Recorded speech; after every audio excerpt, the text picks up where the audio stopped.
Episode commencing in 3, 2, 1. Episode initiated.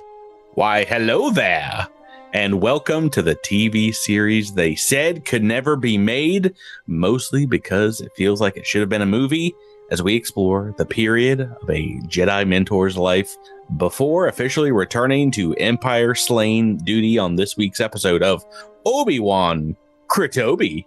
This is your GM Patrick here, hunting Jedi Knights into oblivion with my red lightsaber, and joining me in getting kidnapped and rescued over and over again are my 5 friends and your only hopes. To my far left, it's Ewan McGregor with an epic beard, aka Bert Jabbering Away as Jamfram. Hey. Across the digital table from me, Darth Vader relaxing on his lava planet. It's Miles make him believe as redacted. Good evening. To my right, a pretend Jedi who happens to act just like Kumail Nanjiani. Why, it's Tyler talking to his Pradier. Hello there. To my immediate left, multiple grown men unable to catch a child in a foot race. We have Drew dying to play Zilix Thel. Look, I'm the dead kid in the wall. Oh, goodness gracious. And across from him, third sister of the Inquisitors is number 1 in our books. It's none other than Rebecca rolling with Asher and Sky. Hello. Were those people dead, or were they like in carbonite? They were dead. They were fully dead. No, That's the first one and then the other. There were a lot of like Easter egg ones in there. Like, remember that episode of the Clone Wars where Ahsoka trains with that super old Jedi dude whose lightsaber was in his cane? He was like Yoda aged, but like tall. Yeah, he's in there. He's one of the dead guys in there. They had tall Yoda dead? Yeah, Terrace is that guy's name. Oh, thank you. I should have. Wikipedia. No, Sounds delicious. I should have studied harder in school. I went to the Italian gelatario and got a terra sube. I splurged on a terra sube. Guys, are you ready to get back into the adventure, to the alluring excitement that is Cosmic Crit Season 5, Book 6? 6, yes. And also known as Episode 355. Woohoo. Yeah. Oh. It's a yes or no question, Tyler. I said no. Would you eat the moon if it were made of spare ribs? And by yes or no, I mean it's a yes or yes question, but the actual answer, you are correct, is no. Do you know why, Tyler? We have to do last time on first. Yeah. Tyler, why are you in a tunnel? You're like super far away. We had this whole conversation how you are yoked up on your microphone the closest, and now you're like an hour away. You're like a 20-minute walk away. Gotta keep your editors on your toes. You're messing up all the audio quality. I'm over here. It's like whenever Tyler gets up and walks around his room and starts like cleaning stuff up instead of playing the game. How many times have you guys watched me put away my clothes in my closet behind? more than a lot, yeah. It's been at least 3-4 times. It needs to get done. Let's talk about last time on Cosmic Crit. The party began the fight against Watcher Kruveth in the sunken valley on the dark side of the moon. The 3 snipers and 2 soldiers chipped away at the heroes, but a well-placed spell by Pradier helped to even the offense as Kruveth fell victim to the magic. As Zilix climbed to the top and fought a single sniper in hand-to-hand, Asher, Jamfram, and Redacted took down the 2 soldiers. After a retreat, Pradier decided to grab the Palantir like a dark orb and failed against its psychic barrage. What's wrong with that last time on? Well, one thing I can always count against is Praetor doesn't fail. I actually succeeded the saving throw, but it still knocked me down. That doesn't sound right. It sounds like you probably rolled poorly. No, I didn't. I didn't. You rolled really well. It You looks rolled like you're 77 unconscious damage, on the and I took map, half of that, which was still enough to kill me. Looks like you're Redacted unconscious. didn't take down anybody. Well, Asher, Jamfram. Yeah, you did shoot some of the soldiers. I shot so people, but I didn't take nobody down. That counts. Unfortunately, that is not it. That does not count. Taking down someone is taking down someone. Okay. Well, you had no effect on this combat whatsoever. Is that what you want Exactly. me to You could have had the last 2 weeks off and no one would have been the wiser. You know what? That sounds great to me. I'll see you guys in 2 Okay. weeks. We'll see how it goes. The only thing that I have for this is that it was not a sunken valley, it was a crater. But I don't know if that counts. It does. It does. It do. Oh, cool. It do. Okay, cool. Geography. They're I was very gonna say, different I was gonna valleys and suggest- craters. I was going to suggest that it was a hidden valley, and we're gonna And drinking ranch. we're more like gonna dip some chicken wings in it. And, More like a sudden. Oh boy. a sudden valley. It doesn't inspire a lot of confidence, but Yeah. All these like purple veins we see on the map, that's all just rich veins of ranch. It sounds like it's up to you, Drew. I've got the- two, and I'm debating which one to do. Weren't there 4 snipers? There were indeed 4 snipers. Lots of math up there. What was your other one? Because I think it was probably about you too. Yeah, I flew up. I you didn't, didn't climb. I Yeah. didn't fly. Yes. But you also did not go to the top. You're kind of like 3/4 the way up. The other thing is the fight did not begin. That was the other one. That was the second part of our fight. It was not the beginning of the fight. We finished the fight. We didn't begin the fight last week. I honestly, when we ended the combat like on turn 3 2 weeks ago, I was like, wow, we might have like a 2-hour episode on our hands. Or maybe it'll be shorter because I'll knock everyone unconscious and then you're all prisoners on board the Dralic ship and I'm rewriting the ending. No, good old first edition save or suck spells meant that indeed Cruel Veth was victim to a high level spell. And as much as you would think that the psychic adjacent leader of this war party would have a very high will, it was their worst. Still, it was a plus 12, I think, for That's not terrible. for her. No, it's pretty good. I mean, so that's like, what it was your DC 22 or 21 or something like that, yeah. yeah. So I mean, like 50% of the time or so, they're succeeding at that. So it is worth it. Throw 2 of those For spells. comparison's sakes, Will's my best, and it's plus 14. So Okay, yeah, that's makes not sense. terrible Well, for that. Yeah, they're higher level more than likely, but yes, that makes a good amount of sense. A goody amount. Right, so this week's episode starts once again kind of in media res, right where we left off. Pradier on the ground here in the crater, the non-sunken valley. Pradier unconscious, clinging to undeath as the orb of the culling shadow, the orb of Misaxenoi whispers in your Astrozoan ear. Pradier, I mentioned you found yourself kind of standing in a ocean of darkness, but now you're there. Your allies are there, and you are also there. Your spirit seems to detach as you gather yourself outside of your body, and you can watch as your allies kind of gather around, perhaps trying once more to find a way to bring you back from the other side. Flashback to a few years ago when this happened. The bottom of the Marazah facility, the bottom of the cursed laboratory where you previously died. Twice, technically. Yeah. It's tradition. Yeah, you look up at this scene at the night sky. This world's sky, wherever you're in right now, has kind of turned negative. You see the darkness of space replaced with a dull gray, and the stars have all turned into black diamonds in this tapestry, inverted firmament above you. In it, you see what looks like a very large, pulsing, purple wound on the face of the universe, flashing brightly and giving off wisps of color here. And you identify this indeed as the source of the whispers. You can feel it connected to this dark orb that still rests a few feet across from you. The source of the whispers, the entity known as Misaxenoi. Pradier. I heard you the first time. You don't have to say it twice.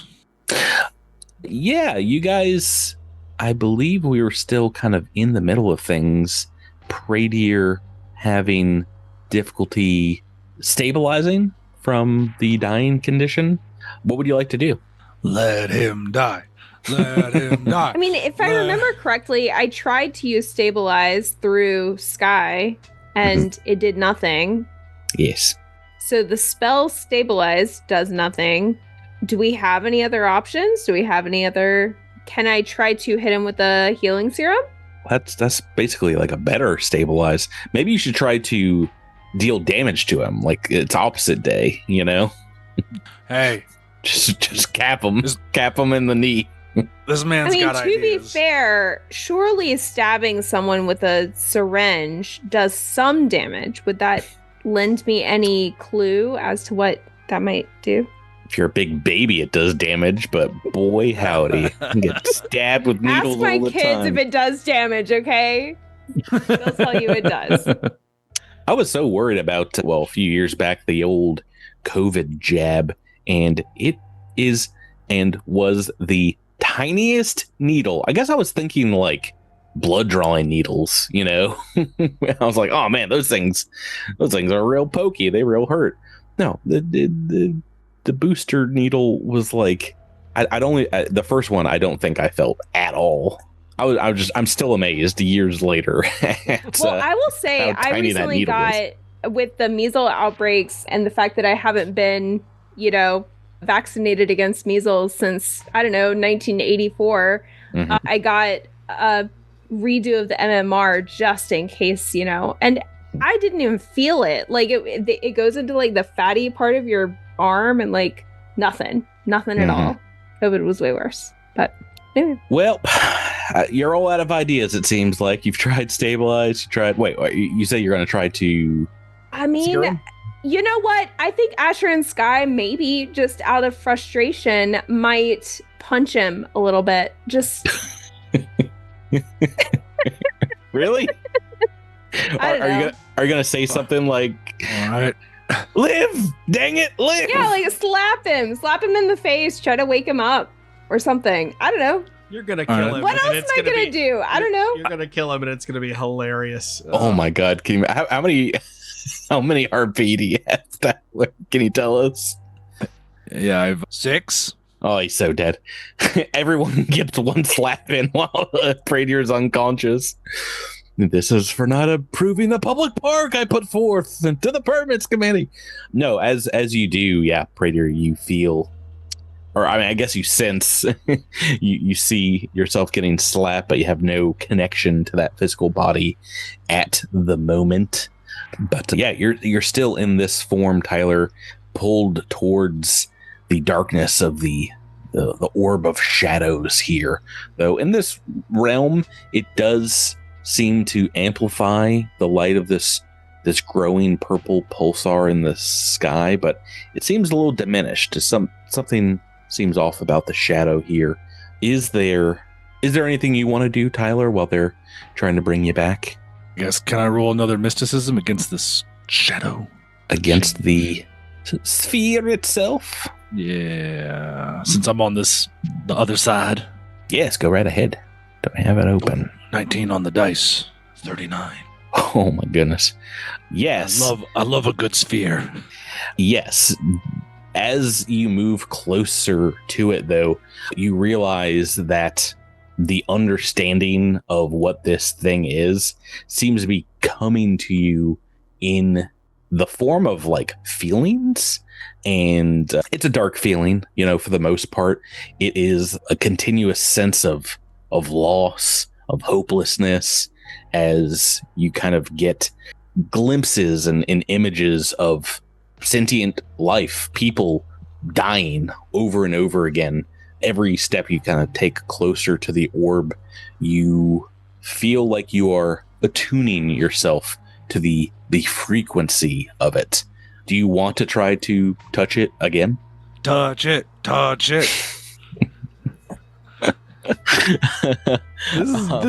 is how that Halloween episode ended too, isn't it? Wait. Wait, before I touch it though, I'm going to put on a pair of gloves.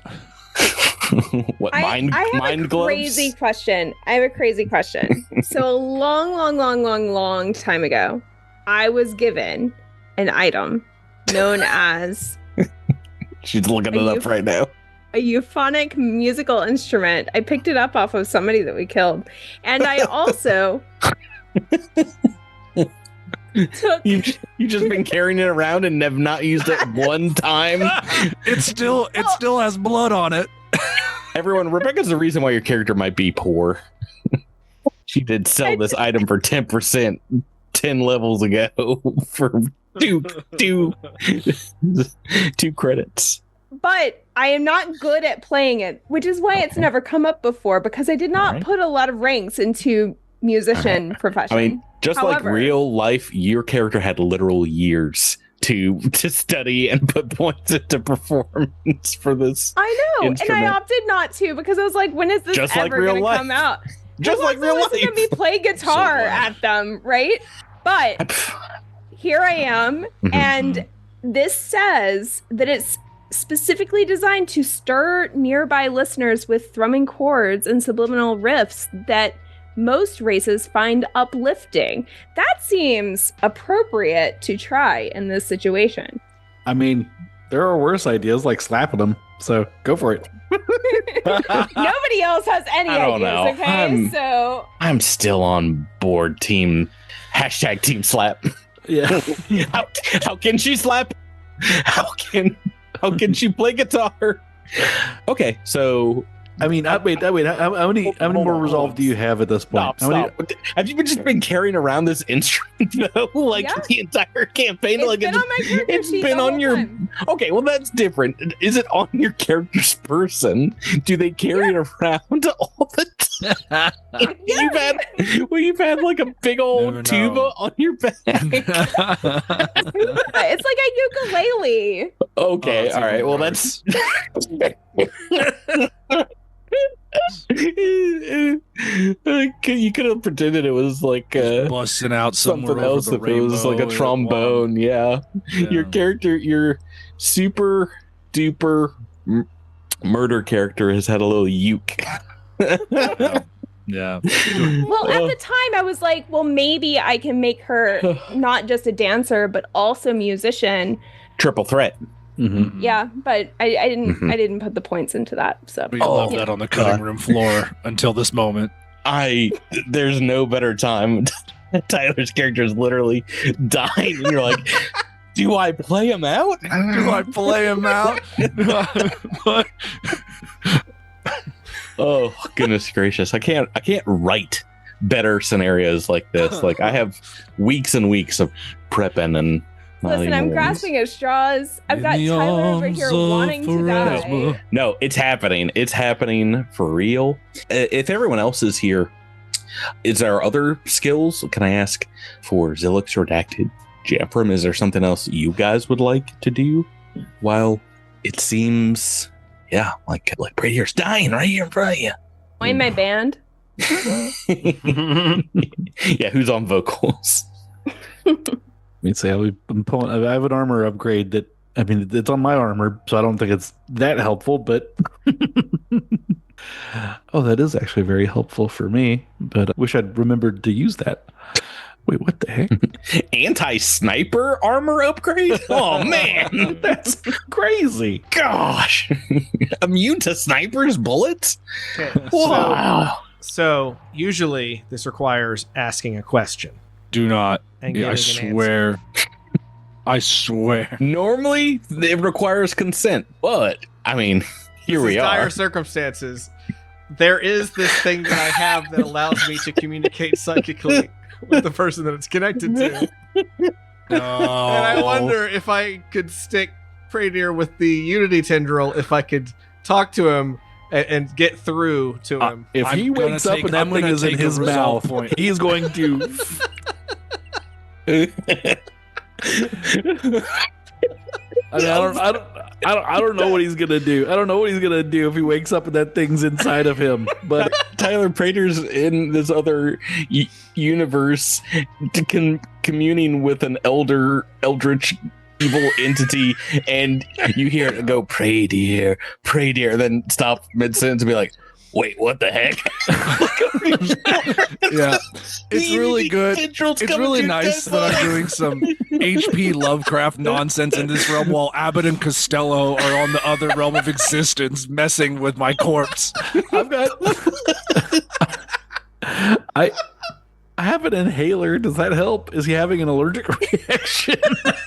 Jam from Jabert, way to go. I didn't think it was going to get worse. But I'll give him a little spritz anyway. Do I lose resolve for that? It's somehow less offensive than a slap, so I'll allow it. Yeah, I lost resolve on that one. Miles, good luck out goofing these goofs.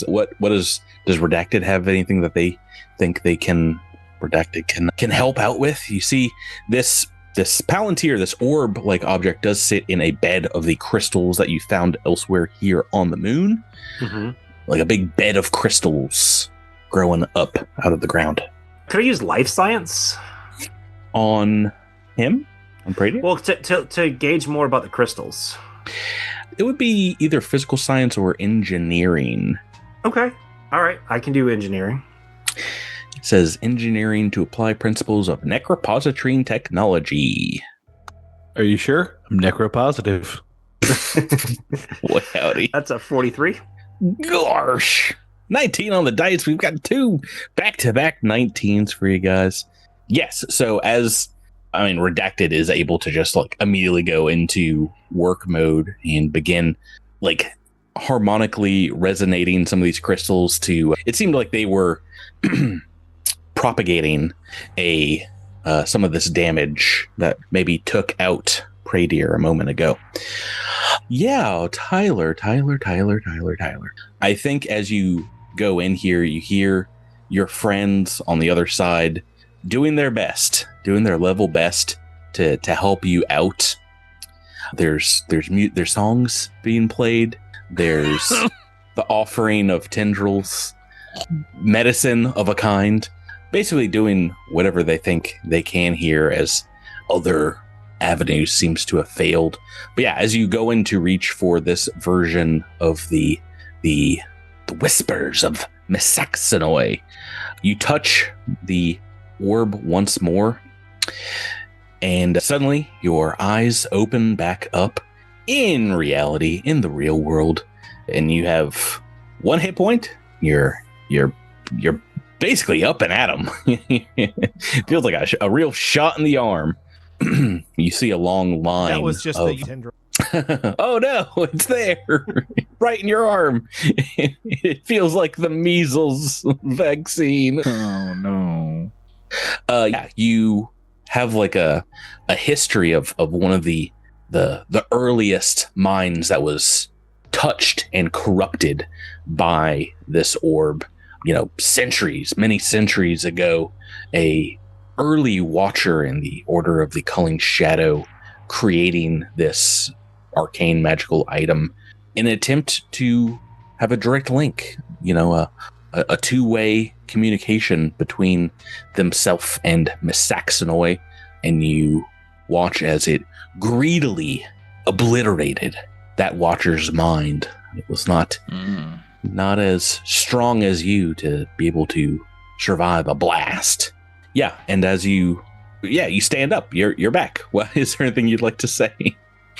I'm not quite sure what brought me back, whether it was the medicine or the music. I know it wasn't the tendril. Might have been the tendril. I refuse to give that credit. But thank you for not giving up on me.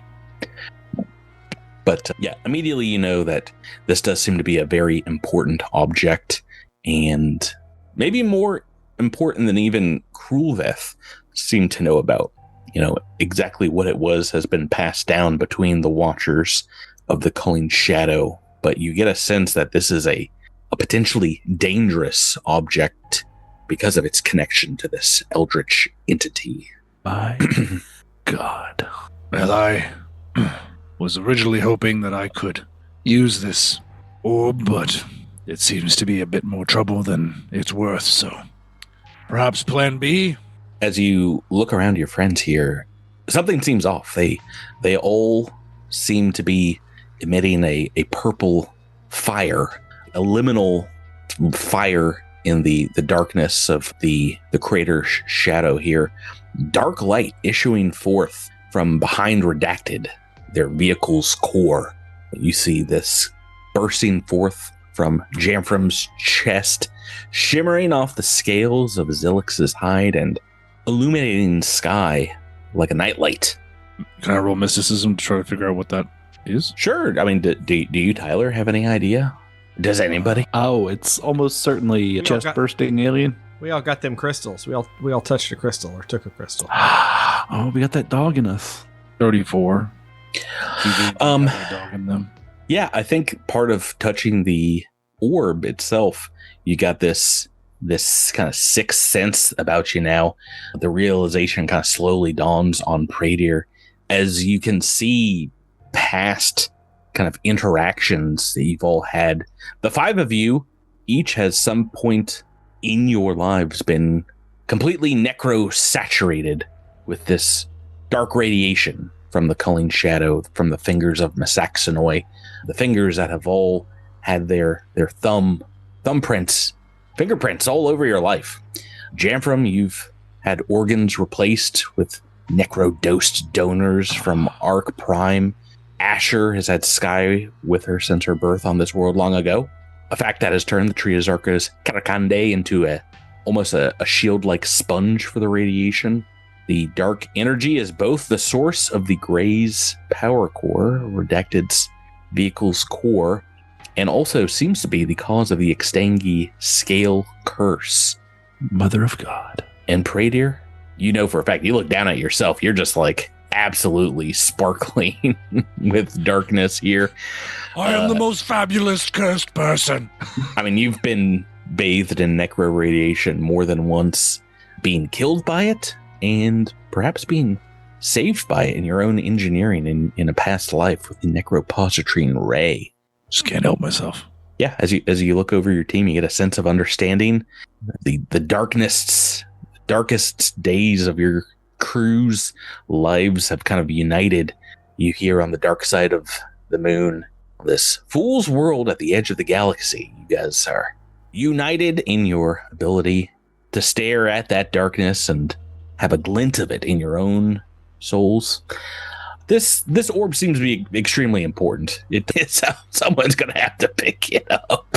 You're pretty sure this is required for defeating Misaxenoi. All right. Sorry, Tyler. I have a proposal. Step forward. No. I have a proposal. I'm going in. Whee! No. I think we need to band together, Kumbaya style. I will play my. No, we're not the galaxy. Thanos. We gotta hold the power stone. No, I think we need to hold hands and lift the stone together. Boop. With our teeth. Right. It's the only way, right? All right. Is everybody okay with this plan? Does anyone see any faults or flaws with the logic? Yeah, the fault or flaw might be that we all have to make a save. Yeah, we're all going to take damage instead of just one person. Okay, well, would I have done that unless you had suggested it, Jabber? You have to imagine that there is a world where there has to be a world where maybe I'm just not that creative, but now that you've said it, it has to be it's like definitely a possibility on the table. All right. Well, here we go. All right. Well, hold on. Is everyone cool with this? Hold on. I still only have one hit point. Yeah, maybe not you. Maybe you go sit. Maybe you go sit in the car and you wait. Give me a hot minute. I think you've already touched it, so I don't think you need to double dip. Maybe? I don't know. No, I'm not. You guys don't get to do this without me. You kidding me? Oh my God, Tyler, why would you do that?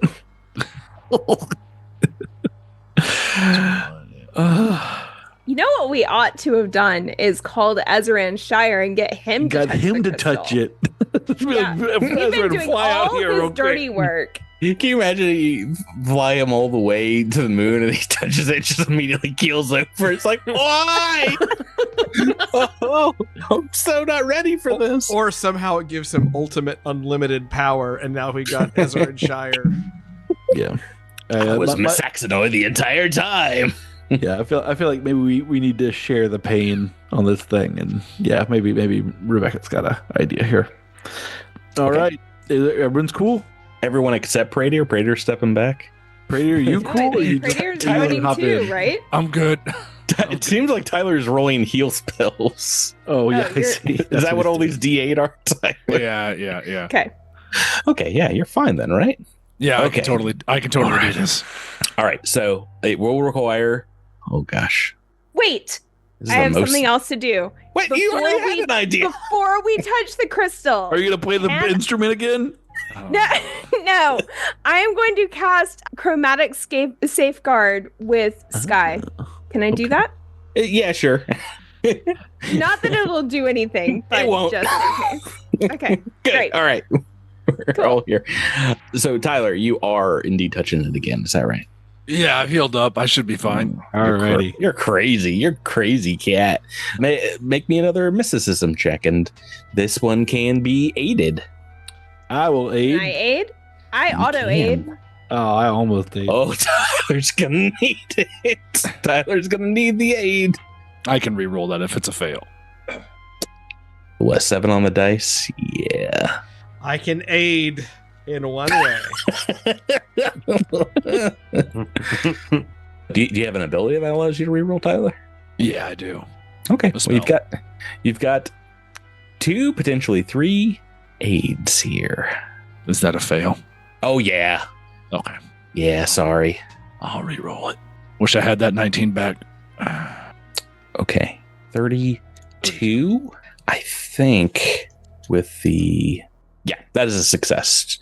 So, in addition to Redacted having kind of deactivated some of these crystals, you're able to very delicately wrap your hands around it, and you feel the kind of negative inversion of yourself, your necro-saturated soul, kind of picking it up first, like an after image of Praetor, and then your physical form grasps it right after. And yeah, you're able to hold it without any whispers. You can hear them kind of in the back of your mind, but they do not seep into your brain. They don't.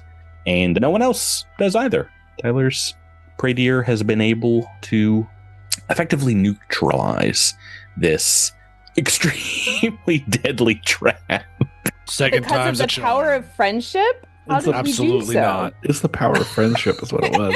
Yeah, I think it was the tendril, really.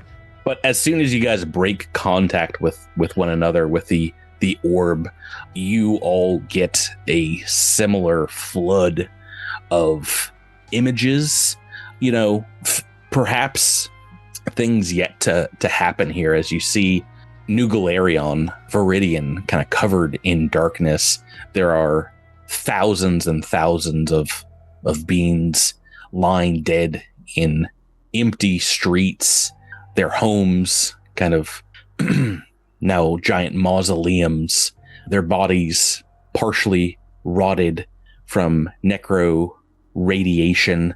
A large purple sun hangs low in the sky, giving off massive shadows as rays, kind of crepuscular rays of death, beam down to the planet.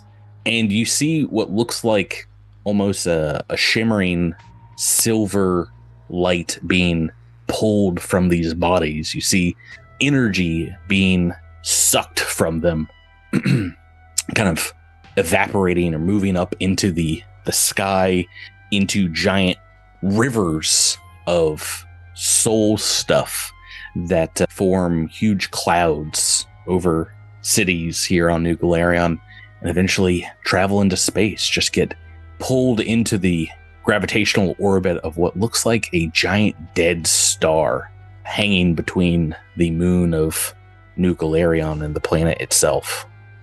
As soon as the vision ends and you snap back to reality, there goes Rabbit. all of you look up and see this purple light in the sky above you, much closer than it seems like it was just a day before, just when the Battle of New Golarion started. Yeah, how are you doing? I'm laying on a whole bunch of stuff here, pretty thick. This episode in my planning notes, I was like, crater happenings is what I've written down. A whole bunch of stuff happening in the crater. Just crater stuff. Spoiler warning. This is the crater bottle episode. You spend the entire episode here in the crater. Hashtag crater. What do your characters have to say about this? This is for some of you, maybe the first psychic image that you've had, and this was a very potent, obviously evil, perhaps prediction of the future.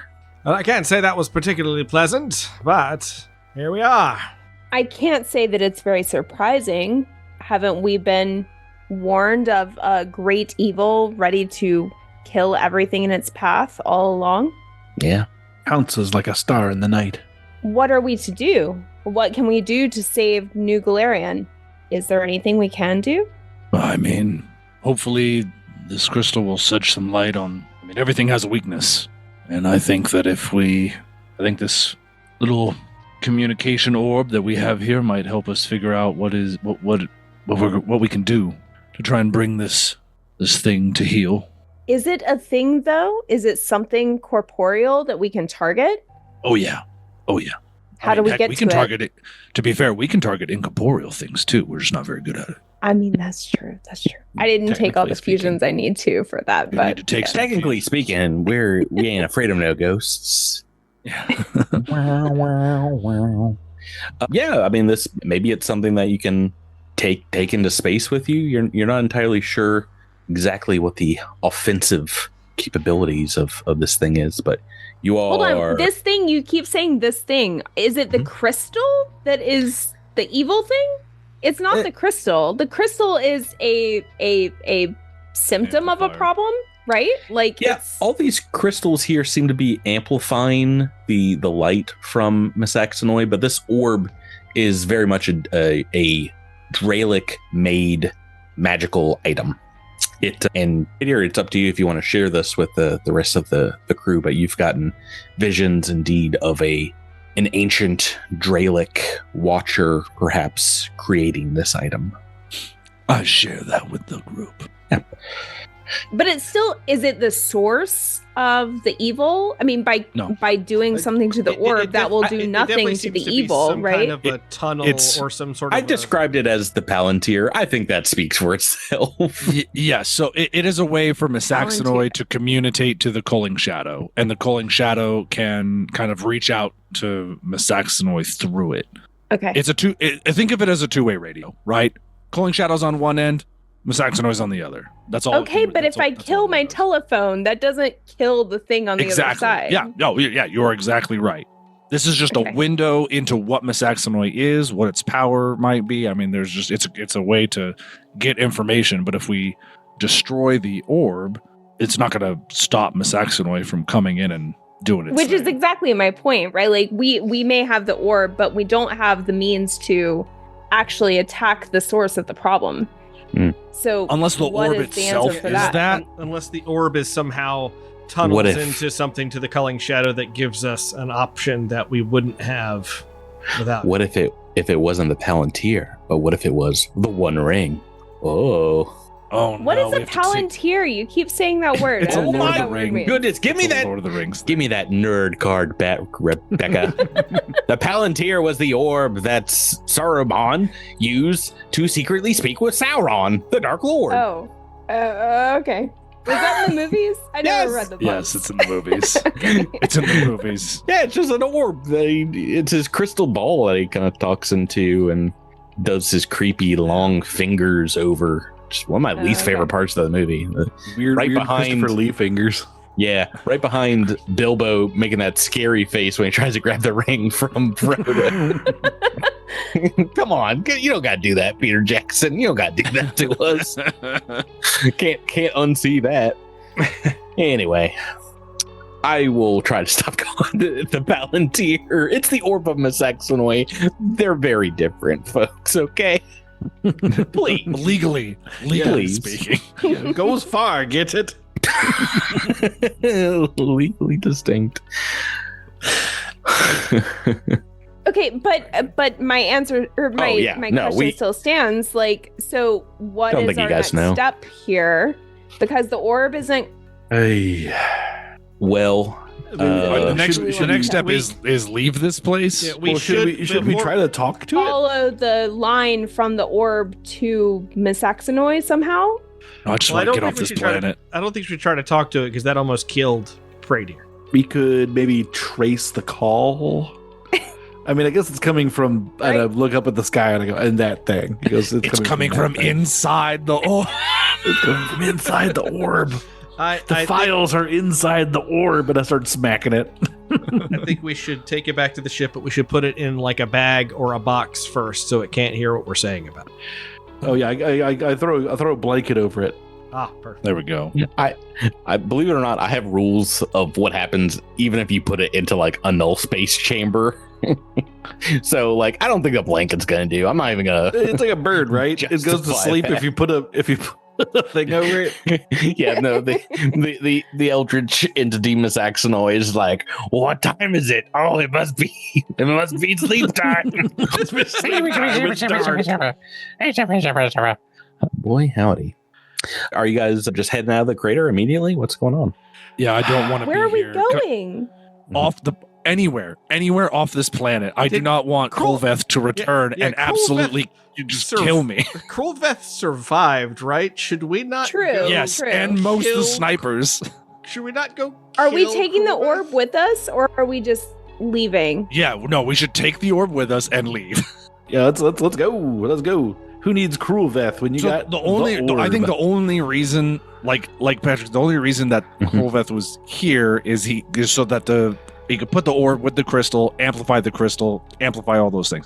So either if we leave with the orb, number one, it removes it from this place, which I think is good. Number two, we can heal, which is great news for me.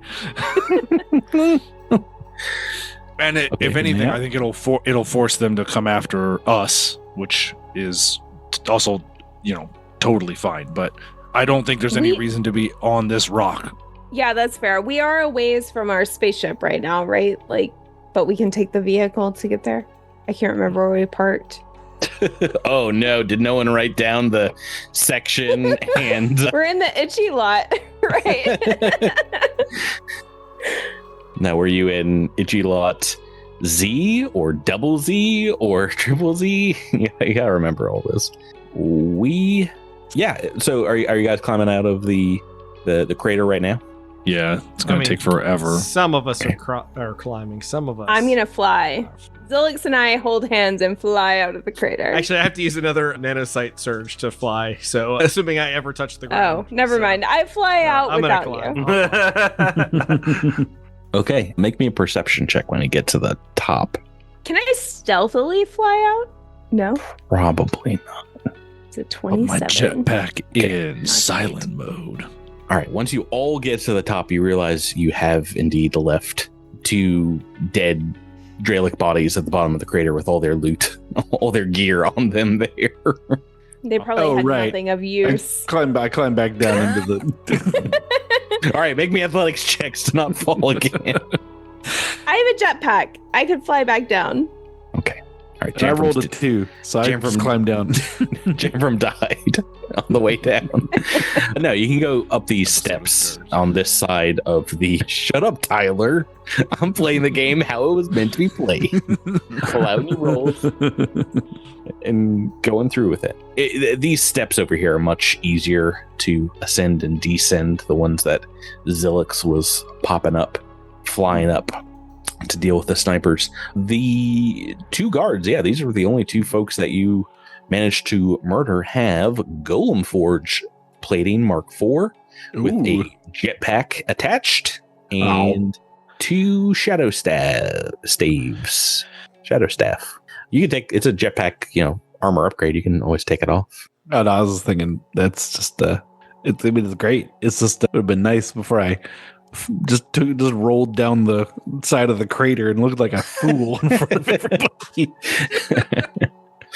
Oh, the man. Golem Forge is heavy armor, right? Yes. Oh, very, very heavy. If you guys want to take a look at it while you are getting heavy armor. Getting back in redacted. And none of that is useful to me. Okay. Not with that attitude, Miles. You can't, but you technically can wear it. It's just not as great for you if you're not trained in it. It just makes me wonder what Cruel Veth would have dropped had we killed her. Oh, I could tell you. I can tell you right now. I got a loot table right in front of me. Oh, it's so good. Oh, geez. Oh, it's such a long entry. He's bluffing. Oh no. No, there's actually real good stuff here for you especially. Yeah. Would you have enjoyed a advanced knight's shield, Jabert? Oh, why didn't she have that? Oh, I saw that. I was like, no way. That would have been so cool. Oh my God. Magic items up the wazoo. Oh gosh. You guys, you need to track her down. She has a cred stick with 100,000 credits on it. all right. We got to go get her. She has a new plan. Is that just for walking around money? New plan. We don't care about the Saxonoid anymore. Table and then be like, our characters suddenly get excessively green. Screw new Golarion. She almost killed my best friend, and I have to avenge my friend. Your best friend says it's okay. He forgives her. Please. No, he doesn't. He's just in shock. Guys, Tyler did this to you. Tyler made the basically a walking treasure chest run away with a jetpack at full speed. as far as fast as they can go in a minute. Oh, goodness gracious. I was so bummed that they left the fight, but apparently it was really, really hosing you guys bad. Raider took one loot and all that loot on her and was just like, I mean, I can't use any of that. Bye-bye. It's worthless. Get out of here. Looks like a bunch of garbage. Who uses shields? Who needs money? Saxonoid provides everything I need. Oh, this would have been there's a great long arm that Redacted could have enjoyed as well. Level 12 long arm. What the hell? Was this loot table made for your party? I'm so confused. I'm so upset right now. We haven't gotten loot in like a year. Right. All right. Let's see how good this armor would have been for somebody. I'm not familiar with Mark II. Okay. All right. Level 12 armor. Oh, it's heavy though. So. Oh man. You need light armor. Yeah, it probably would have been just great for. But I bet the guards are nothing to snuff at. Nothing to snuff at. Yeah, I'm snuffing at them pretty hard. No, there's nothing. There's nothing to snuff. Yeah, taking a 10% on that is pretty snuffy. Oh, hey, look, there was something in Santa Krulveth's bag for Pradier too, or really anyone. A Mark IV Ring of Resistance. Does that mean that their will must have been real bad? If it was for their will, yeah. Yeah. Additional 4. Jeez Louise. From an 8 to a 12. Well, they're gone forever. All my loot's gone. No, as you guys get into the space mech, Tyler, are you holding on to the orb of Misaxonoi? Oh, I'm petting it. Yeah. Like, are you just physically holding it with you? Yep. Rubbing my cheeks on it. My face cheeks. Yeah, which cheeks? Doing the Christopher Lee creepy fingernail thing. Absolutely, yeah.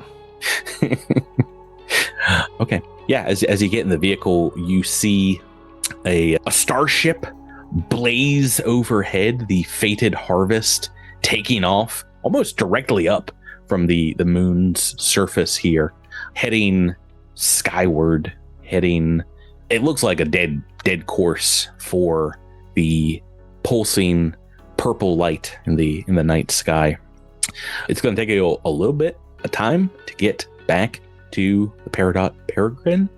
They will have quite a lead indeed heading that direction, but maybe they're going somewhere else. You never know. Yeah. As you get back to the vehicle here. You get a transmission, indeed, from Ezrin Shire. It seems to be like continuous, trying to get in touch with you. It doesn't seem to be coming through your personal comms. Looks like it needs to be boosted by the ship. You just hear over and over, Viridian crew, are you receiving me? Hello, Viridian crew. We hear you, Clem Fandango. Peridot Peregrine, is that you? Yes, it's us. Hello. Jamfram? Ezrin, it's me, Jamfram. I'm your sorry, old friend. Is this Jamfram of Viridian Colony, or is this another Jamfram? Hang on, let me get my supervisor, and I hand it to Tyler. Ezrin, just spit it out. What do you need? I'm sorry, Pradier, is that you? Stop asking questions. Of course it's me. I'm trying to secure the line. I'm so sorry. We're getting a lot of errors with Project Sharpwing, so communication's been spotty. This thing has been just picking up radio advertisements for the last 20 minutes. Did you deal with the anomaly on the moon? Have you found Watcher Krulveth? What's your situation up there? I'm holding the anomaly on the moon, but Watcher Krulveth ran away like a coward. What? For no reason. That seems so unlike them. Seems like they were really excited to have some kind of final showdown. Almost like they were luring you into a trap. A big trap. Yep, and then once the battle started going south, they just took off. They're flying towards the light now. Oh, is that some kind of euphemism for you killed them? Or No, like the actual big purple light in the sky. Oh, right. That's excellent. Got it. I keep forgetting that we're about to die. Yeah, the situation on the ground here's dangerous. We're getting flare-ups of radiation similar to the anomalies that the one on the moon. But yeah, getting injury reports, and seems like there are creatures attacking colonists here. Maybe colonists themselves succumbing to the calling of the necro radiation. Some very concerning geothermal seismic activity, but we're monitoring the situation here. But in case we need to evacuate everyone or face utter annihilation, what are you guys up to? Chilling. Cool. Yeah, we're waiting for our DoorDash driver to show up because kind of hungry after the battle. I meant to go over you guys' last wills and your testaments. Who gets your stuff? I'm just throwing it out there. Do you have next of kin, or? I think we all had put our stuff in a trust, so I think it's just whoever survives the trust. Yeah. Okay. I think technically Riggs R. Mortis gets all my stuff, but oh right. Yeah. Right. Yeah, so completely unrelated to that, but we are getting reports that Missaxonoi is about to enter into the solar system, and within about a day or so, it seems like the Starfinder scientists are saying its radiation will be completely fatal levels when it reaches New Golarion here. Do you happen to know how to stop that? Not a clue. Wait, but I don't. Oh, no, you can lie to me at this point. It's fine. Yeah, it's good. Oh, it'll be fine. No. Yeah, I think we just need to figure out where to put this orb, and then I think we'll have... I'm sorry, what orb? I've got an orb. We have an orb. I keep saying I have an orb because I really think it's mine, but we technically have an orb. We found an orb. We found an orb. An orb the of orb of Missaxonoi. It's actually Missaxonoi's orb. It belongs to him, but we're going to keep it. It is super evil. Is it like a bomb or something? Like what are you going to... How does it work? Have you ever seen the movie Lord of the Rings? Doesn't ring a bell. Oh, okay. Think of it as a... Do you mean Space Lord of the Rings? It's like a kind of a Palantir. You mean a space Palantir? Yeah, space Palantir. Space Palantir.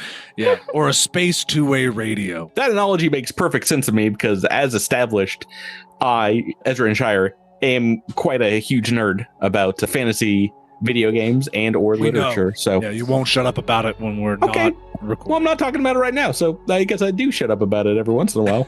I don't know. I just figured I'd share my last day alive, talk to my friends about things that I'm passionate about. But no, you're right. Talk more about this orb. You have no idea what it's capable of. I don't know. Kolveth was trying to do something with the orb. Oh, we stopped it, so that was good. But it whispers to you and tries to kill you if you pick it up.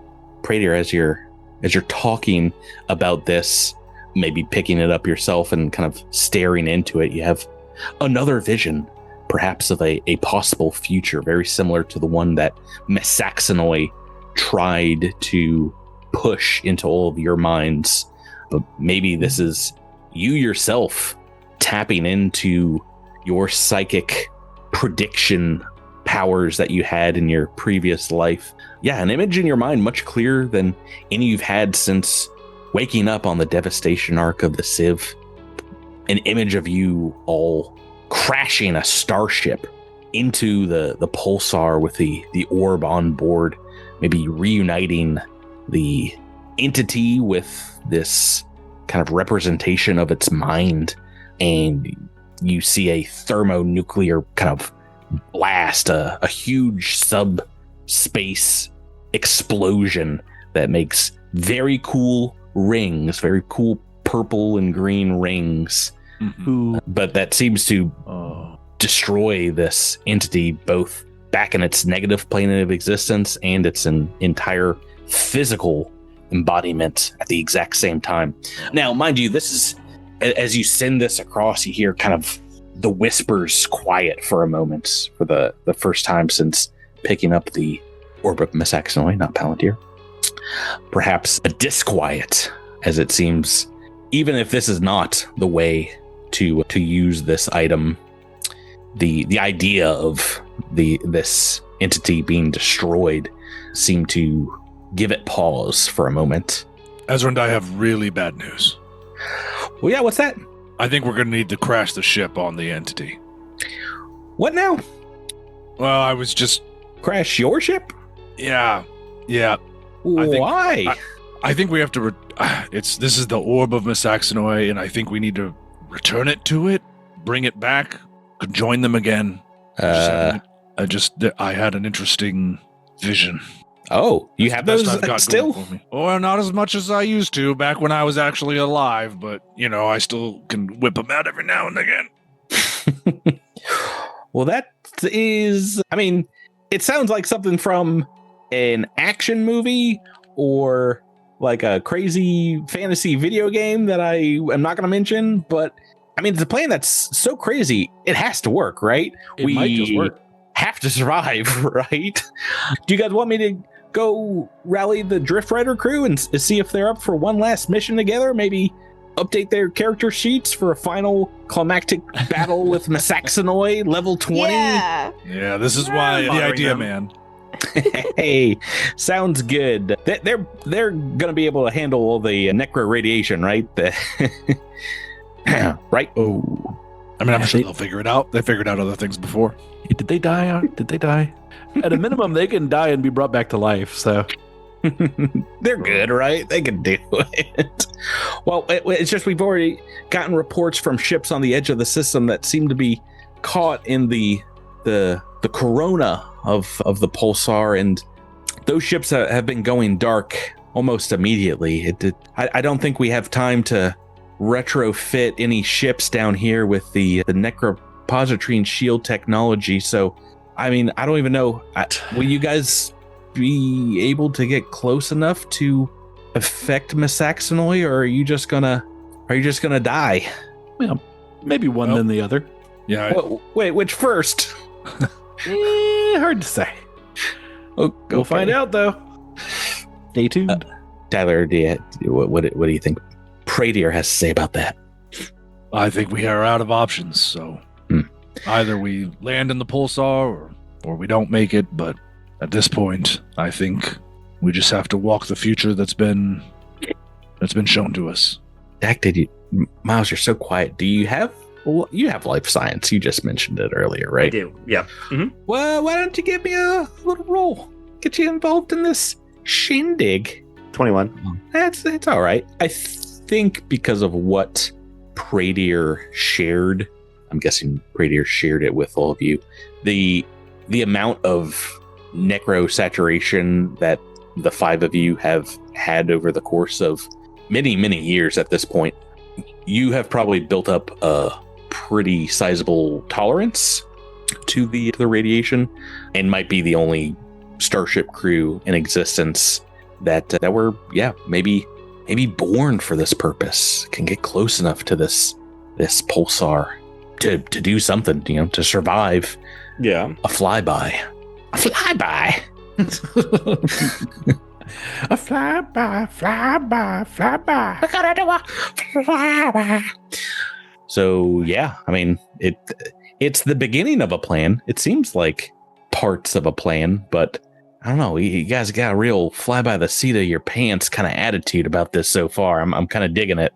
I dig the Guardians of the Galaxy reference earlier, but yeah, less than 24 hours before, you don't got to worry about it one way or the other. I mean, maybe you guys can survive, but like everyone else be absolutely dead. And I'm including the Drift Rider crew in that because they probably won't be able to survive the radiation. So they'll all be dead. We'll have a nice clean slate for I was just about to say adventures. This sounds like a great way to wipe the history. Okay, well, Ezrin continues and says, I mean, just get the paragrid in the air. We'll try to do some calculations down here, make a square peg fit into a round hole, and see if we can beam some information back up to you. But in the meantime, we'll get the fleet in defensive mode in case the Culling Shadow tries to counterattack. And, I really do dislike that they pulled back, but it sounds like you all have to see if you can catch up with Watcher Krulveth. Maybe you can, if you can't talk sense into them, maybe it's time to fight them one last time. No, I think we'll ignore them and just go straight for Oh, but what if they blow up your starship? Oh, that's fine. You should probably, come up with a plan for that too. I got a lot of planning to do, is what it seems like. But, hopefully a pretty quiet trip through the solar system. So, you can probably rest. Take a long rest if you need to. Take a nap. Yeah, I'm really glad the trip will take at least 8 hours. That's a very important time frame for me. He calls back like 6.5 hours later. Oh no, it's coming in 30 minutes. It's been picking up speed the entire time. Really wish we would have warned you here. We need to circle for a while. Shake Radier really hard right now. Radier's got to get up. Yeah. Boy, howdy. Speaking of the Drift Rider crew, well, the Viridian team sets into motion. Let's cut back to the Drift Rider crew. We only talked about them a few weeks ago. They are here again, the original heroes of Absalom Station, heroes of the war against the Arc Prime, the Devastation Arc that sought to destroy the Star Stone. Here again for another adventure on a planet that seems to be facing an apocalyptic scenario as this pulsar is rapidly approaching them. This world of 1 million colonists at this point. It's exploded in folks that have set down roots in this world. But yeah, 5 of you back again once more. I'm sorry to flip the switch on you and put you in other team mode, but I think we mentioned that they wanted to have their home base be Golarion World, aka the most fun theme park on the entire planet. Is that right? I suppose so. So if this is the last day on Earth for them, they die in the happiest place on the planet. TM. Trademark. Yeah, what are you guys doing? I think there's been a lot of, every time you turn on the vid news, there's either a riot going on outside one of the bunkers, or fires that have erupted, some volcanic activity in another part of the planet. It's real kind of a bummer situation every time you flip it on. What are your characters doing here? You've not adventured together for years. The 5 of you. I imagine you've had side adventures. Little team ups, 2 or 3. And Knack have done a lot together, probably. Yeah. We go on both real and fake adventures based on, Name one fake adventure. Me and Knack and the Flombulites of Chromazor. Yeah. Flombulites of Chromazor. And you cannot forget our slapstick comedy classic, Rami and Knack and the funny snacks. Okay. When you it's better in the original language title, but translated into common, it doesn't pop as much. And Rami and Knack had a huge argument about that in particular, but sometimes it slays on Eox. What do you guys do when you do get back together? Kind of the last time all five of you had a little vacation on a ski resort planet. I mean, haven't you mentioned that these guys were together in different points throughout our adventure? Yeah, not all five of you before. I think this is the first time Knack and Rami have made it out to New Golarion. But are you catching up? Are you telling tales of what you've dealt with? Rebecca Lidra was on the moon at one point. Yeah, what was I doing on the moon? I can't remember. Getting your energy sucked out by this moon. Lindra's on the moon. That was only book 3. Do you not remember? Over a year ago? I don't remember. No, I'm sorry. We barely remember. We've proven time and again we barely remember last week. So yeah.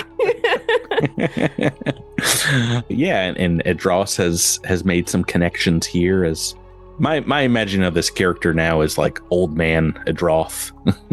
Edros, you've gone in full pilgrim mode. I don't know, like 5 years since it's probably been 6 years since the season 1, so only like 2.5 since Devastation arc times, somewhere in there. I forget how many years were between season 1 and season 4. I imagine like Rami's probably like showing off to his Vex buddy like the brand new catalog of this season's premiere Doshkos. Ooh. Your crummy old ancient artifact weapon is like I gotta imagine just full of dings and scratches. The Spear of Fates has been through a lot. Does he still have the Spear of Fates? Yeah. Oh, I can't get rid of it. It's cursed. I don't want anyone else to have to bear this burden. Yeah, can't get rid of it. It won't let me. It won't let me leave. You know what, Tyler? You get a full magical upgrade for the Spear of Fates that basically turns it into a Thor's hammer, but you don't have control over it. It just automatically comes back to you. You like throw it away and just like no. So it's more like a magical yo-yo. It's a returning fusion. Well, I guess what would the word be? No matter what, it's a non-consenting returning fusion. Non-consenting auto-returning fusion. Auto-returning fusion, yeah. That sounds like a new car feature. Oh, I've got that auto-returning fusion on my V8. Yeah, so swapping tales as maybe have... I think we mentioned that we're heading back to the Temple of the Founding 19, which is, in the midst of trying to set up for this very important ritual that they've been building towards for the better part of a year here on New Golarion. But as you guys are sitting around, maybe a assistant of Tyrell Industries comes up with a secure line, like a military line that seems like it is tapped into satellites around the planet. They say, "Well, there's a call for you all from someone named Brigadier Shragroza Assad of the Vescarium Fleet. Are you guys in? Can you take this?" Oh, Knack, you take it. All right, let's do this. Hello, greetings, Drift Riders. The name is Brigadier Assad. Welcome to the planet of New Golarion. Soon, perhaps, to be a protectorate from the great Vescarium, part of the Empire, but right now... We'll talk about that later. Yeah, the planet seems to be tearing itself apart. Yeah.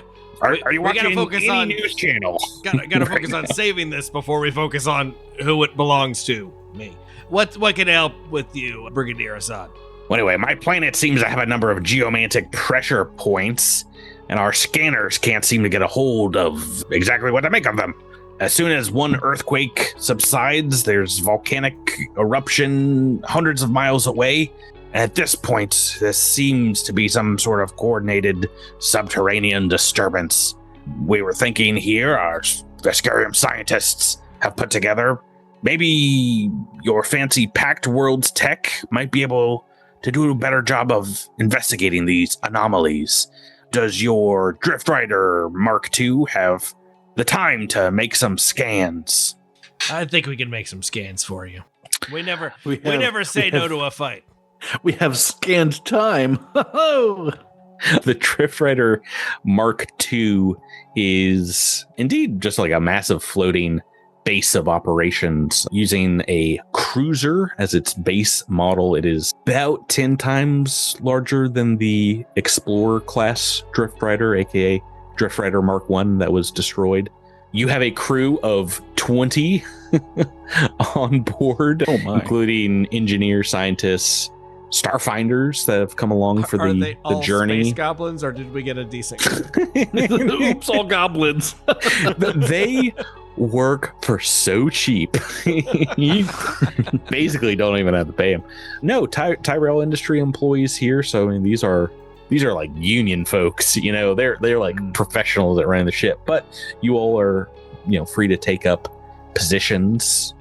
And I imagine when you're journeying out, Knack, are you taking the captain's chair? You know it, baby. Well, yeah, one of your first mates, you know, when Knack and Rami are off gallivanting around, will take control of the bridge. But do you guys want to just make up your first mate character right now? Do you have want to throw out some improv, alien race, class, name, that kind of thing? Yeah, let's do it.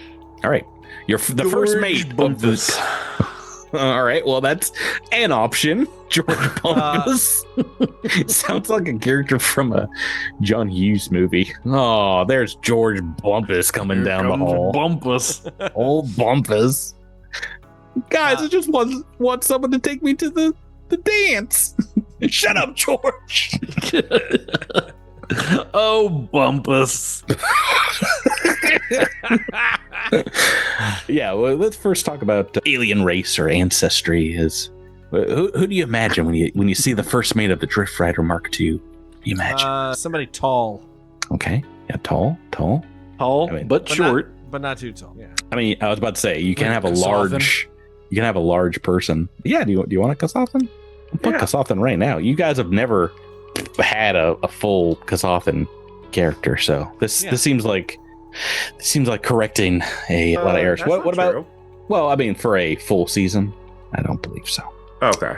What about class? What do you see your first mate doing as a job? I think they are half spec'd in. Well, what level are they? Let's give them a fighting chance if they were to, say, assist you in a deadly combat. So level 15. They're okay. Yeah, they're one of the best in the universe that you hired operative to help out. Well, I think. I mean, yeah, if we want them to be helpful in a situation, probably operative. Yeah, operative. Yeah. I was gonna say, well, 10 levels of this and 2 levels of this, but yeah, that's basically just an operative. No, what if you had to have 2 classes? What do you think you would pair? Well, if it's the first mate of the Drift Rider, I feel like they would have been molded and chosen by Knack and Rami specifically, meaning they would have a decent level set of both envoy abilities and technomancer. Okay. All right. I'll write down as much of that as I can. Technomancer. Maybe some healing in there. So yeah, what about a name? Now, unfortunately, it cannot be George Bumpus if we're talking Kasathan. Do you have? No. I mean, it can. I was adopted by the very kind Bumpus family. Papa Grumpus Bumpus. The suggestions for naming conventions are like super long kind of things for Kasathans. Isu Crochesha Karu Maris of Clan Tarma, House Hadulon, Soul Splinter of the line of Rue is one of the examples. Oh my. Versus their name, I guess. Definitely that kind of vibe. But yeah, of course, the original Starfinder 1E iconic Solarian was Altronus. So there's kind of like elfish names. Do they have an elfish? Flint's Tiawan. Bonesaw. Oh, you know what? They have so many names. Why doesn't everyone give me one name? Flint's. Yeah. Vocilino. Okay. Jabber. Beltrex. Jabber, please don't say Bumpus. Tyler, you go next. Tyler goes next. Tyler. Did you just say Valtrex, Miles? Skyrizzy. you guys see those medicine commercials for Skyrizzy? I don't even know what disease that medicine is for. I don't know, but it sounds hilarious. Guardians. I'm sorry. What have we said so far? I'll read it all once we're done. great. But Tyler needs to give me one. Name a name, Tyler. I don't know. Harbracken. Okay. Getting a little German, a little Germanic there with that, but that's fine. Bert. I think you know the answer to that question. Don't you do it, Jabber. I'll write it down, but don't you do it. Bumpus. All right. Yeah. Bumpus. All right, but I'm putting like an apostrophe in it. It's gonna be Kasathan, whether you like it or not. Oh. Really glad that we could Mad Libs our first mate. I have a feeling it's not going to just be the first mate. There's going to be a bunch of characters that we're about to make. And they're all last name Now Bumpus. let's make the science officer. Well, obviously that means George Bumpus. your Kasathan operative Technomancer envoy triple class is named Flint's Tiawa Vasiliano of House Harbracken of the Bonesaw clan, son of Bumpus. That's how you do it. Anyway, so Flint's comes up to you. He just prefers Flint's, so we didn't have to really go all that. But I'm just saying, if anyone wants to play Kasathan in the future, we got one made up. We got one made up already. One right here. Yeah, there's a line. I've put it in the chat so we can remember always this character that I'm sure will have dire importance for the rest of this campaign. They're gonna die He's gonna be immediately, the aren't first they? to die, right? They Red shirt on them. Over my I was about to dead say. body. Flint's Tiawa What to say? Vasiliano, House Harbracken of the Bonesaw clan, son of Bumpus. as coming you home. As you get aboard the Drift Rider Mark II, he will come up to you and say, "Hello, Captain Feldspar. Oh, before we get started, I wanted to say I just watched Flommulites of Comluzor, your latest adventure. Another classic. Anyway, we are monitoring the skies for incursions from the enemy fleet, but our best guess is they've retreated to deep space in a scattered formation, perhaps ready to strike if we move beyond the bounds of our own defensive line. Does it feel like a trap? I assure you, if a smaller vehicle were to try to leave this planet, if I was the enemy, I would have several ships meet them. But if we send out patrols of the defense force en masse, they will likely scatter. In the meantime, we have had a communique from this Brigadier Assad of the Beskarium, and indeed, we can turn our scanners on to the planet if that is what you would like. We said we were going to do it. Let's do it. You know, you do good work, FTVHH of the BCS of B. SOB is what I prefer, but yes, thank you. Thank you very much. We've maybe, an hour or so later, as, you're in kind of like a holding pattern above the planet, taking off and doing some scans nearby. Flint will come up to you and say, we've triangulated the disturbances on the planet's surface, and we have a working computer model that looks to be about 87% accurate. We believe that these geothermal events are emanating from here, this location on the map. They point in their holographic map in the center of the command deck of the Drift Rider Mark II, and it is The location almost directly under where you guys just took off from, the Isle of Kortos here in the inner sea, not far from Golarion World Theme Park and 5-star resort itself. Something seems to be happening there on the Isle. I'll be honest, I'm shocked they gave us that 5th star. That was really kind of a... Hey, when you make those small, beautiful looking plates in your kitchen, you pay for the best chefs to come out and potentially die in an apocalyptic theme park. Yeah, you earned that star. You earned it well. Yeah. But yes, indeed, as Flint's points out, there seems to be an earthquake under your feet. You see giant fissures and big plumes of dust emanating forth from the isle itself, almost like a mountain cracking there, the center of this new Golarion world that has been colonized down below. Captain, we're getting readings now of something below the surface. Something's moving. What is it? Put it on screen. Bloop, bloop. The screen, it's a very far enhanced image from the planet's surface here. Indeed, you see what looks like shiny bits kind of shining through the cracks in the Earth's mantle here, the ground's mantle, as what looks like a gigantic metallic arm kind of burst forth from the ground, runed up, super runic metal with a giant claw attached to it. Think the robot from the Incredibles. Big metallic arm that seems to be moving entire boulders, just giant chunks of rock, pulling it apart as what looks to be subterranean magma is exploding behind it, lighting up a colossal, a monumentally large construct of some sort.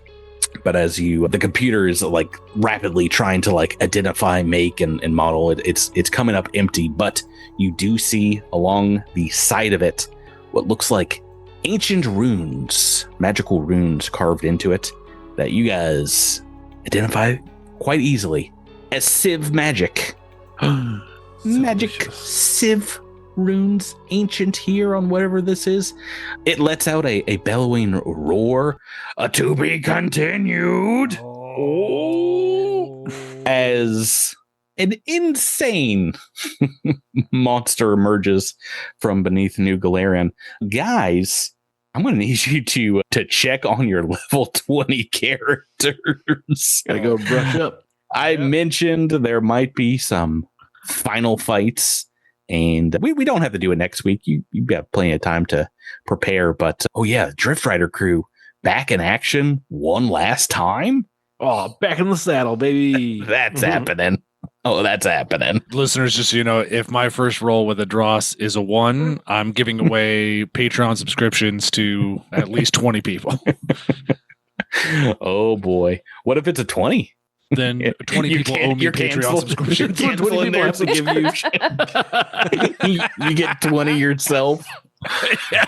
You heard him, folks. You got to subscribe if he rolls anything but a 1. Gosh. Oh boy. Patrick, you can cut this out of the episode if it's a spoiler and you're saving this as a surprise. But if the Drift Rider 2 does not transform into a giant robot to fight this thing in a giant kaiju battle, I'm going to be extremely, extremely disappointed in you, in the show, in the creative process itself. You know for a fact that you guys are going to have to get out on foot and stop this thing. There ain't no starship to giant mech combat here. It seems to be magically ruined, and you have to get within its force field to do any damage to it. It's got a force field. It's got some kind of plot armor. Magical plot armor. I'm going to have to use my super cool weapon. No. I swore I never would. Guess I'm going to have to jump. That's going to do it for this week's episode. A little bit of a longer one than last week by comparison. Not super long, but we're going to get back to the Viridian admin the Peridot Peregrine crew. We're going to get back to the Drift Rider crew. And we're entering the last section of this adventure path. It's happening.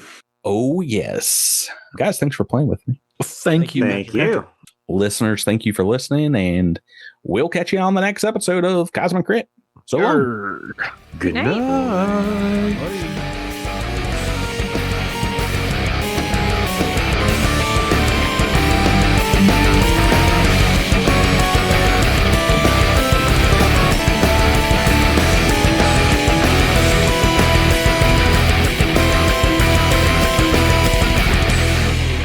You've been listening to Cosmic Crit, the Starfinder role-playing game, and adventure paths are trademarks of Paizo.